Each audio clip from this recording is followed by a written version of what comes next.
자, 두 번째로 볼 것이 법률입니다. 자, 법률도 형소법의 법원이 될 수 있을까? 당연히 됩니다. 자, 법률에는 형식적 의미의 형소법이 있고 실질적 의미의 형소법이 있는데 형식이라고 하는 것은 명칭을 봅니다. 그래서 형소법이라는 명칭이 들어가 있는 법전을 말하는데 이것은 우리나라에 딱 한 개밖에 없습니다. 자, 실질적 의미의 형소법은 명칭을 불문하고요. 내용을 따집니다. 그 내용이 형사 절차를 규정한 것이라면 전부 다 실질적 의미의 형소법에 속합니다. 그러면 우리가 형사 절차라고 하는 것은 전 시간에 공부를 했죠. 수사, 공소, 공판, 그리고 형집행이 들어가 있는 말들은 전부 다 실질적 의미의 형소법으로 볼 수가 있는데, 자, 법원 나와 있죠? 여기 법원이 있네요. 법원이 이제 공판을 담당하잖아요. 그리고 검찰은 수사나 공소를 담당하고요. 경찰은 수사를 담당하죠. 그리고 소년법은 소년은 수사나 재판 받을 때, 형 집행을 받을 때 좀 특혜가 있습니다. 그래서 소년법 관련된 내용도 실질적 의미의 형소법에 속한다라고도 볼 수 있습니다. 직결심판, 그리고 여기도 법원 나와 있네요. 조세범 처벌 절차 있죠, 절차. 그래서 실질적 의미의 형소법에 속한다 볼 수 있습니다. 가정폭력범죄 처벌에 관한 특례법도 절차에 관련된 내용이 들어와 있고요. 국민이 형사재판 참여에 관한 법률도 이 공판에 관련된 내용이라서 실질적에 속합니다. 자, 그런데 조세범, 자, 비교할 것이 이 조세범 처벌 절차는 실질적인데 조세범 처벌법은 아닙니다. 그래서 절차가 들어와 있다, 아니다를 가지고 비교해 두시고요. 자, 그리고 또 비교할 것이 뭐냐면, 자, 수사, 공소, 공판, 형집행은 경찰, 검찰, 법원 등이 담당하고 있기 때문에 실질적으로 들어온다라고 볼 수가 있는데, 정부가 뭐래요, 정부가 하는 일이 없잖아요. 그래서 정부조직법은 실질적 의미에 속하지 않습니다. 자, 나머지 것들 눈팅하시고, 자, 기타를 봅니다. 자, 여기 형집행 나와 있네요. 형집행법, 줄여서 형집행법이라 하는데 형집행법도 실질적 의미의 형소법에 속합니다. 뭐 소축법은 우리 저 뒤에서 배울 거고요. 맨 끝에, 우리 책 맨 끝에 있습니다. 자, 재판할 때 소송 비용 들죠? 이런 것들 절차 관련된 부분이라서 실질적에 속합니다.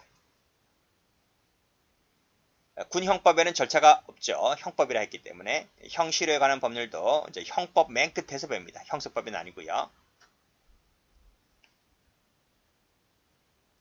다음, 자, 세 번째로 볼 것이 대법원 규칙인데요.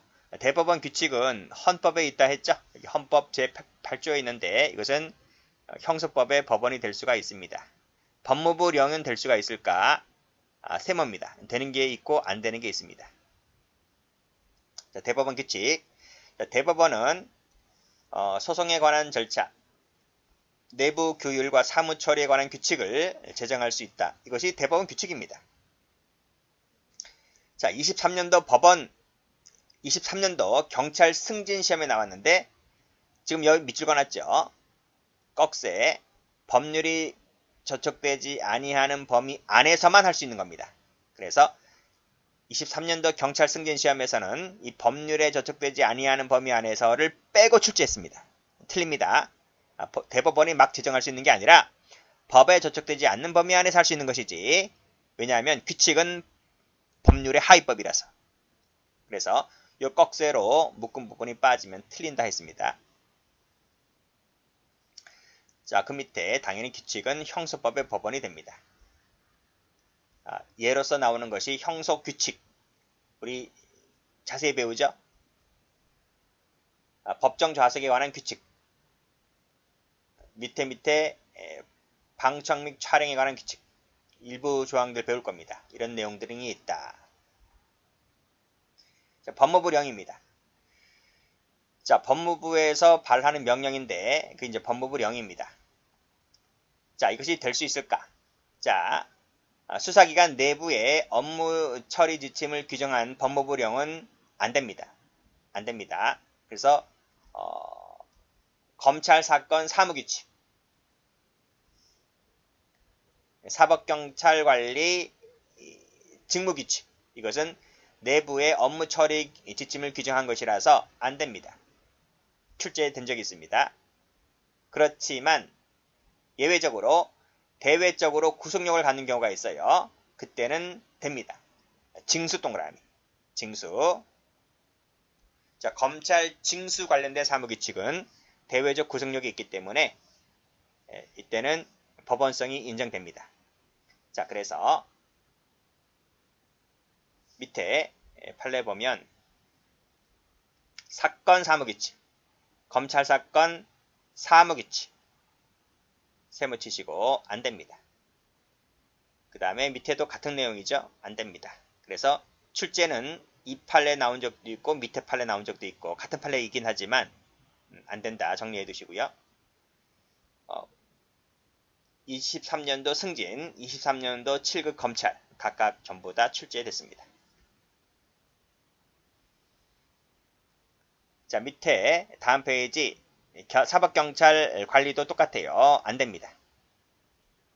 그래서 사법경찰관리에게 범죄 수사에 관한 직무상의 준칙을 명시한 것뿐이다. 그 말은 안 된다는 거예요.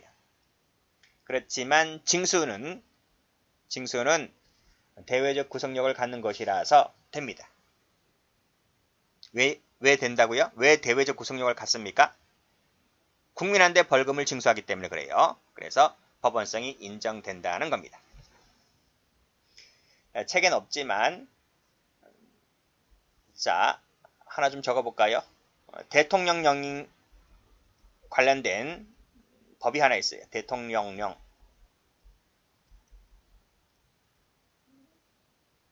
예를 들면 수사준칙규정이 있죠. 경찰 시험에 꼭 나오는 수사준칙규정입니다. 줄임말입니다. 대통령령 관련된 수사준칙규정은 법원성이 인정됩니다. 그래서 요거 필기를 하나 해둡니다.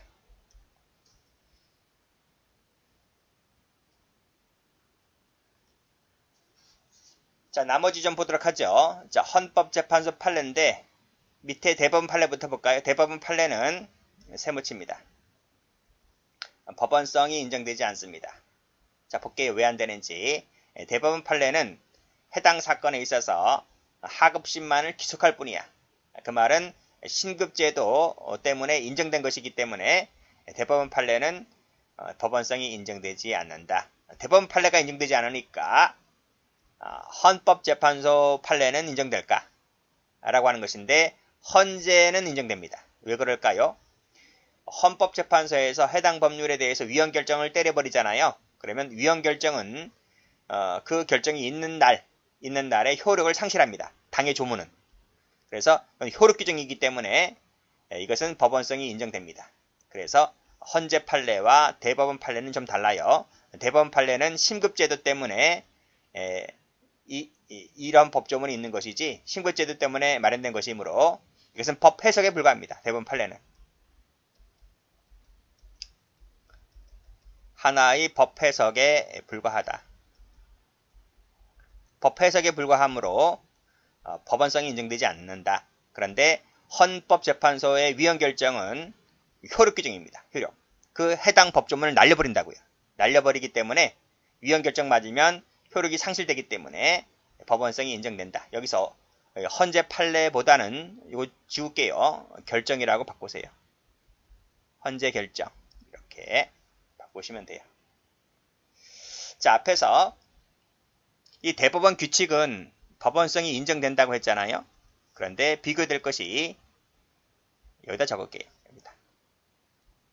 CF 하시고 대법원 예규는 예규 배우겠지만 예규는 부인됩니다. 왜 부인되는지 원위치 하시고 여기 보시면 여기 예규 나와 있죠. 예규 세무치입니다.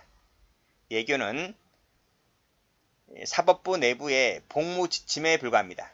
복무 지침에 불과하기 때문에 법원성이 부인됩니다. 기출된 적이 있습니다. 정리하시고. 그리고 관습법은 성문법이 아니라서 법원성이 부인됩니다. 그래서 기타에서 인정되는 것은 헌재밖에 없다. 헌재밖에. 나머지 대법원 예규, 관습법은 다 부인된다. 그리고 올라가서 징수된다. 징수. 나머지 안 된다. 그쵸? 징수된다 했습니다. 그리고 대법원 규칙에서 법률에 저촉되지 않는 범위 안에서만 가능하다는 것까지 정리하시면 됩니다.